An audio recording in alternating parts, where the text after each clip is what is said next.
Hai hai hai, Assalamualaikum sahabat. Masih di novel Bidadari dalam Puisi. Di part ini Apkar akan datang. Terus apakah Alia akan bisa untuk berkata jujur tentang apa yang sudah terjadi selama Apkar tidak ada? Yang penasaran? Kita lanjut yuk. Cus. Part 40. Kebohongan di dalam kejujuran. Sebuah taksi online berhenti di depan gerbang kedatangan bandara. Alia bergegas turun dari taksi dan mencari seorang laki-laki yang selalu dirindukannya. Seharusnya pesawat dari Surabaya sudah mendarat 10 menit yang lalu. Alia mengeluarkan ponsel dari tas kuliahnya. Tit. Assalamualaikum sayang. Waalaikumsalam. Kakak di mana? Lagi di musola. Sayang di mana? Di depan kak. Sebentar ya. Klik. Seorang laki-laki bertubuh tinggi dengan badan yang lumayan atletis, memakai baju hem putih bergaris vertikal biru tua dengan celana panjang hitam, sedang menarik koper dan sebuah tas punggung abu-abu keluar dari sebuah sudut ruang. Alia langsung berlari dan memeluknya. Kak Apkar. Apkar melepaskan koper dan membalas peluk. Kepala Alia yang hanya sebatas dagunya itu dicium dengan rasa sayang. Mereka tidak peduli, beberapa mata memandang sekilas. Dibelainya berkali-kali rambut dengan wangi yang masih sama sejak ditinggalkannya 6 bulan yang lalu. Sudah lama sampai, Kak? Alia melepaskan pelukannya dan menengadah memandang wajah Apkar dari dekat. Senyummu nyaman sekali, Kak. Barusan, aku sholat dulu tadi. Aku langsung dari kantor ke bandara. Apkar memegang lengan Alia dan mencium jemarinya. Sayang tambah berisi. Selama aku tinggalin, makan apa sih? Apkar mulai menggoda dengan tatapan teduh. Plus senyum mematikannya. Makan nasi lah. Lauknya apa? Apkar kembali meraih koper dengan tangan kiri, sedang tangan kanannya menggandeng Alia dan mulai berjalan ke pintu depan. Alia kan pemakan segala, Kak. Oh, pemakan segala itu mamalia ya? Bukan, namanya mutualisme. Bukannya mutualisme itu semacam reboisasi? Oh, sudah berubah ya, Kak, sekarang?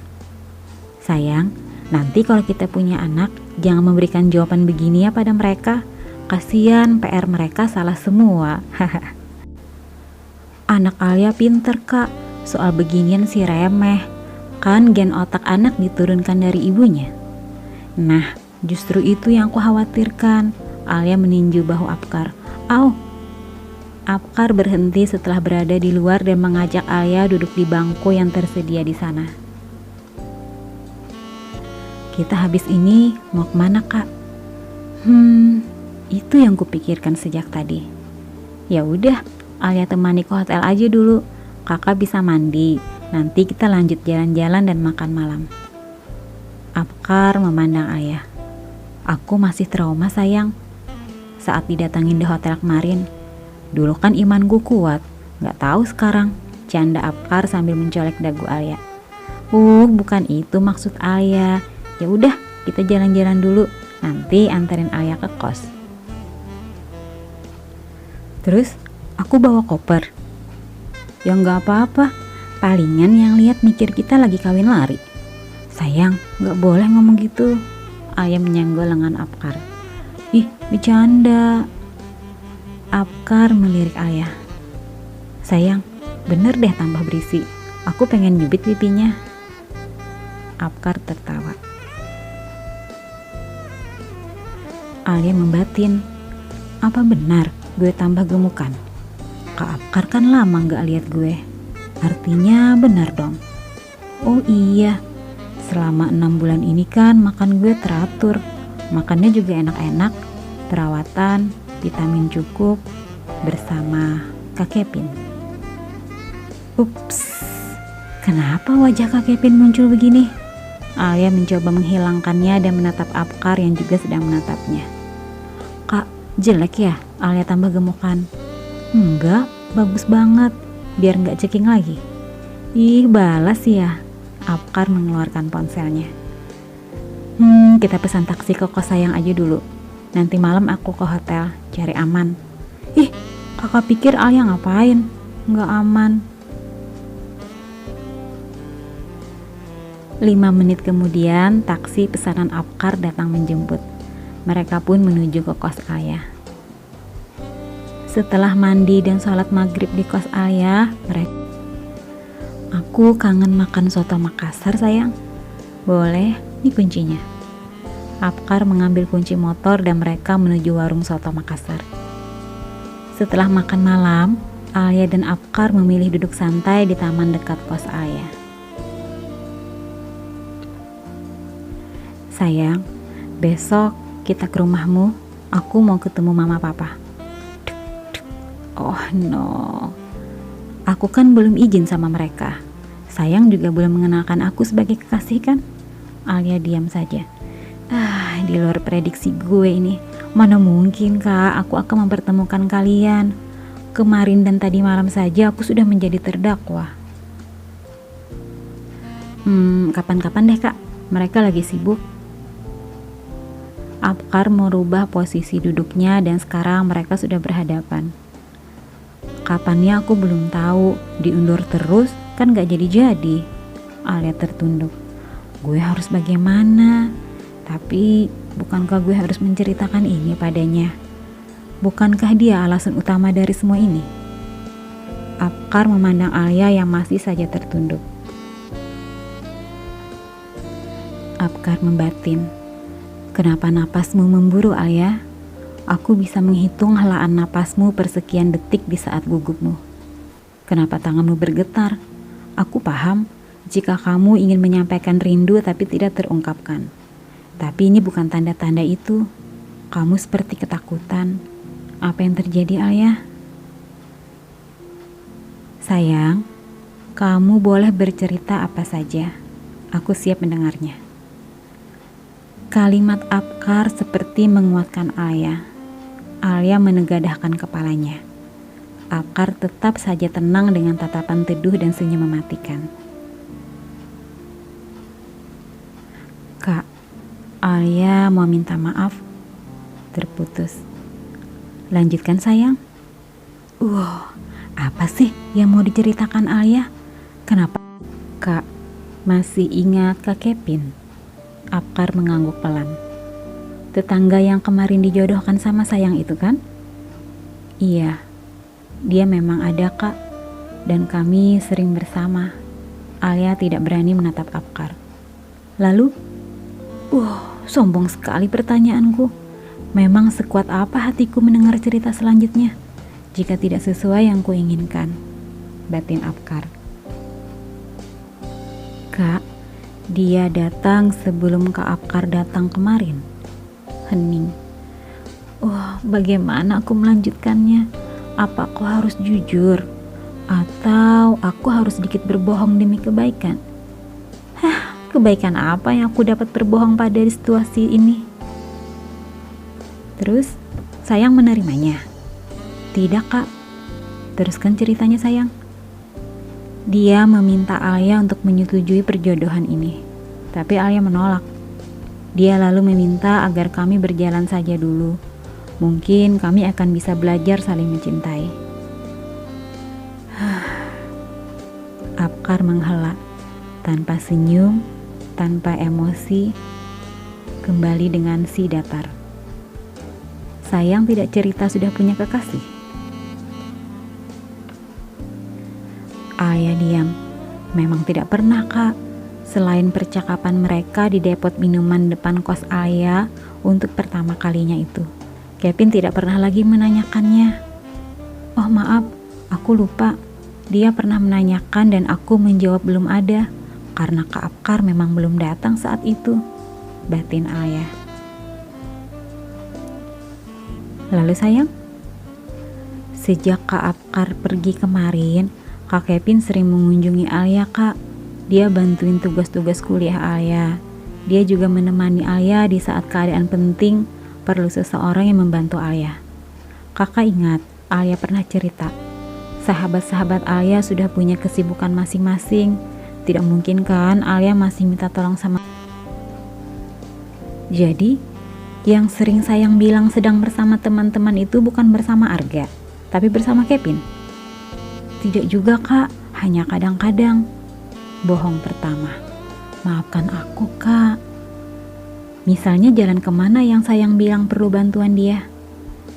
Hei, aku tidak mungkin kan mengatakan aku ditemani ke mall, ke salon, makan siang, makan malam, jalan-jalan, berbelanja, bioskop. Ih, kepentingan mendesak macam apa itu? Batin Alia. Duh, alasan apa ya gue? Mencari tugas kak. Bohong kedua. Gue harus ingat susunannya. Konsentrasi. Jangan sampai salah jawab nih. Terus apa lagi? Kehujanan kak. Kak Kevin akan menjemput Alia. Bohong ketiga. Perasaan pertanyaannya mudah sekali, tapi kenapa gue harus berpikir keras sih untuk menjawabnya? Sejak kapan sayang? Sejak kakak pergi? 6 bulan? Bukan tepat 6 bulan, Alia lupa. Kebohongan keempat. Bahkan sebelum kakak pamit pergi. Mama papa bagaimana? Nah, ini yang akan gue jawab jujur. Hentikan saja pertanyaan-pertanyaan sebelumnya. Gue pusing memikirkan jawabannya. Dari awal kan mereka setuju. Begitu juga orang tua dia. Bukankah ini ide orang tuanya kak? Hebat kamu ayah. Kamu mengkhianatiku. Tapi aku harus tenang. Alia belum selesai bicara. Batin Abkar. Kevin bagaimana?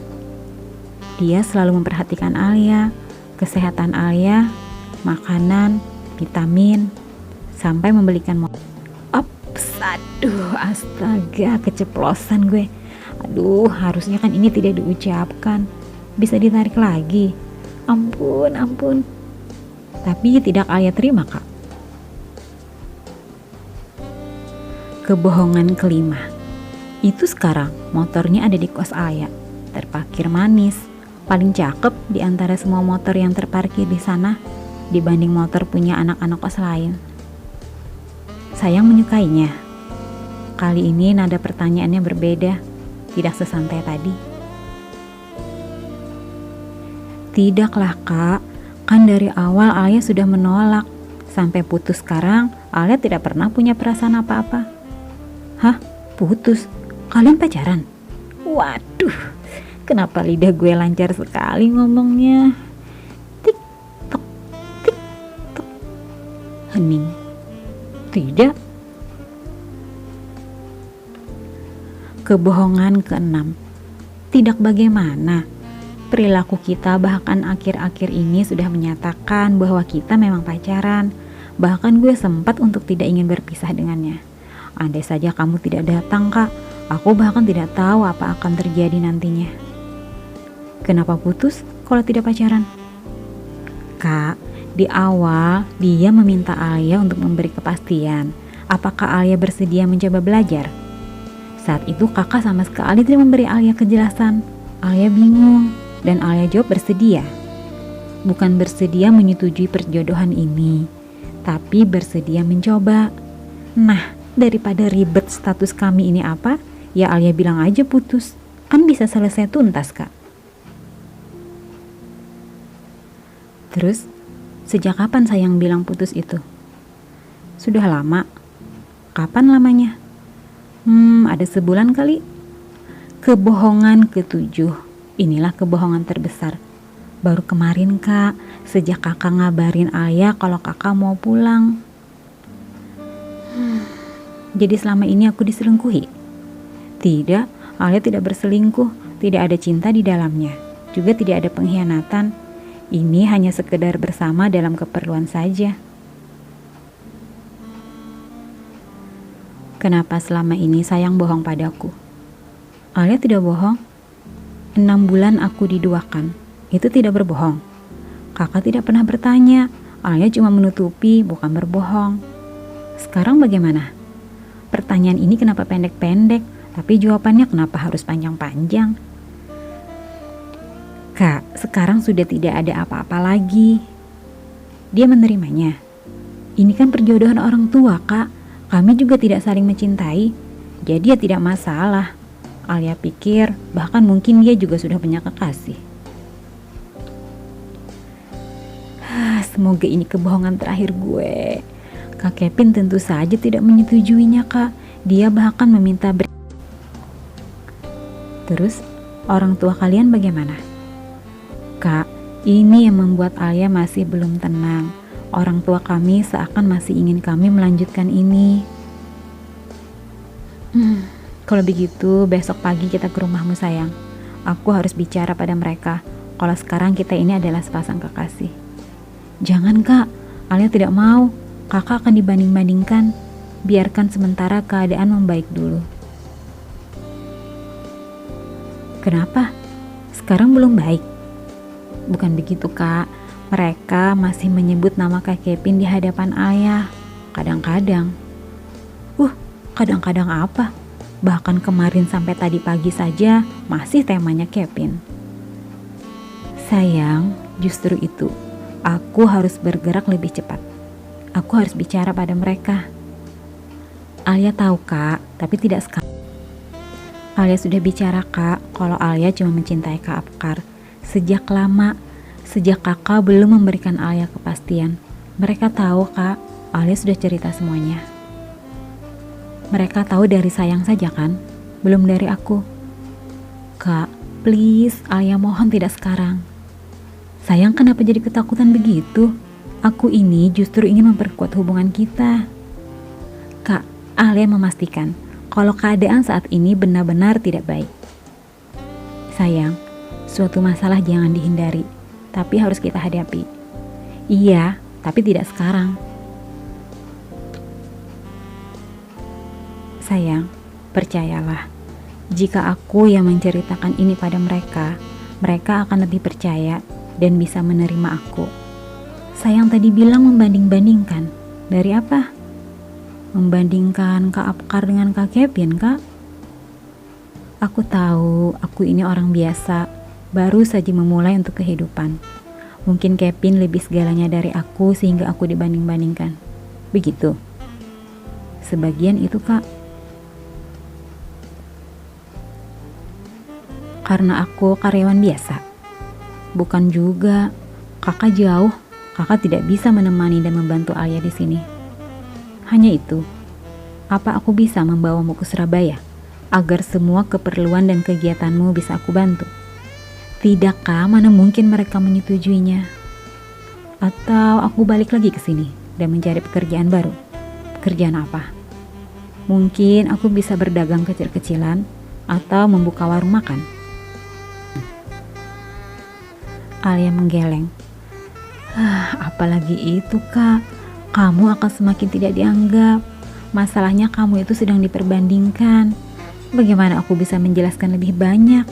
Itu akan menyakitimu. Kamu juga jangan membela diri di hadapan mereka.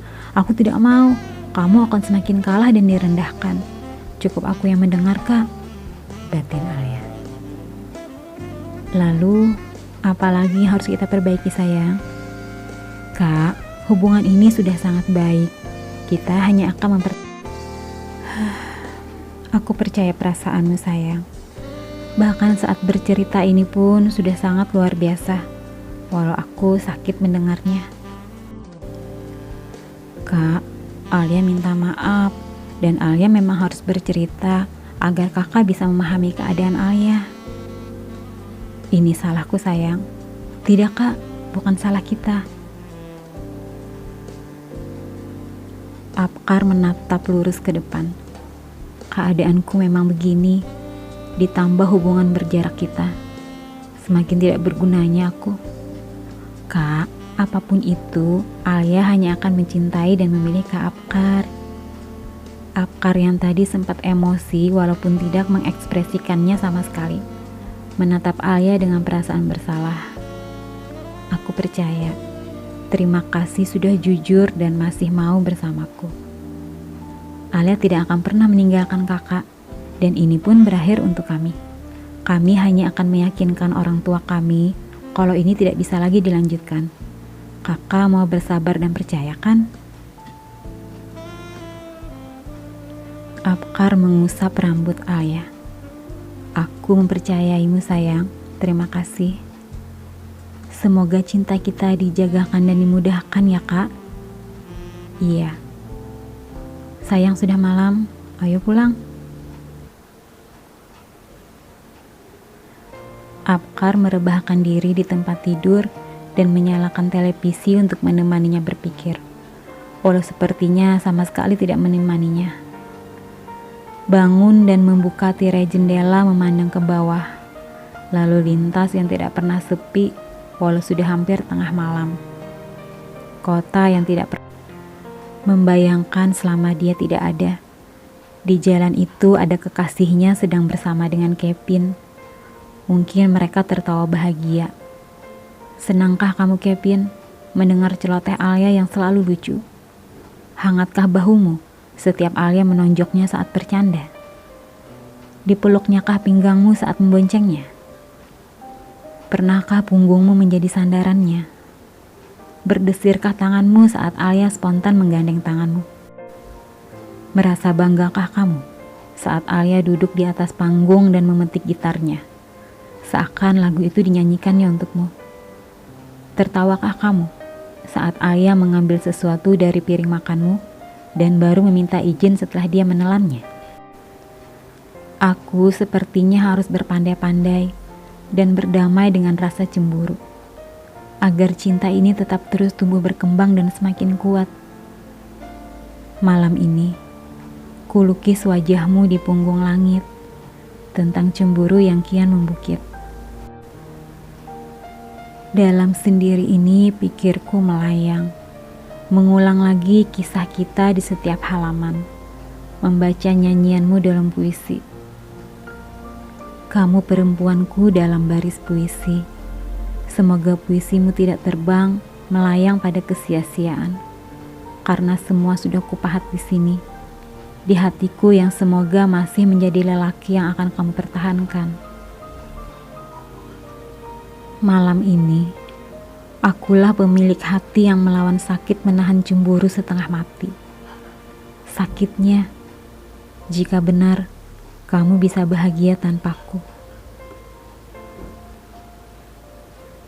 Kamu yang dekat dengan hatiku, tapi jauh dari tatapan dan pelukanku. Pantaskah aku mengeluh untuk kebodohan dan ketiadaanku, sehingga mengakibatkan ini? Aku tahu, kamu bukan pencari harta. Kamu tidak akan berpaling pada dia yang punya segala. Tapi sebatas apa kamu bisa menjaga semuanya? Dan maafkan sayangku tentang ceritamu tadi. Terlalu banyak yang aku tidak percaya. Jujurlah selagi kamu bisa.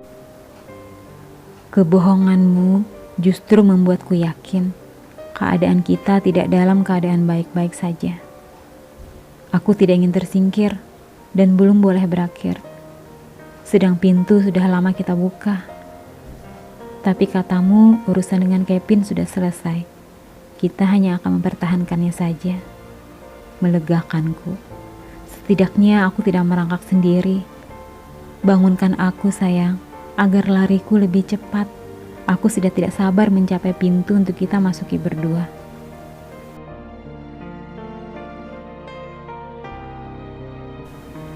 Bersambung ke part 41. Menyakitkan ya, mendengar cerita orang yang kita cintai saat kita tidak berada di sampingnya, dia bahkan melewati hari-harinya bersama orang lain. Semoga Apkar tetap kuat untuk menjalani ini. Baik sahabat, kita akan lanjut ke part selanjutnya yang tentunya akan lebih menegangkan. Yang penasaran, kita lanjut yuk. Jangan lupa like dan subscribe-nya sahabat. Terima kasih. Assalamualaikum.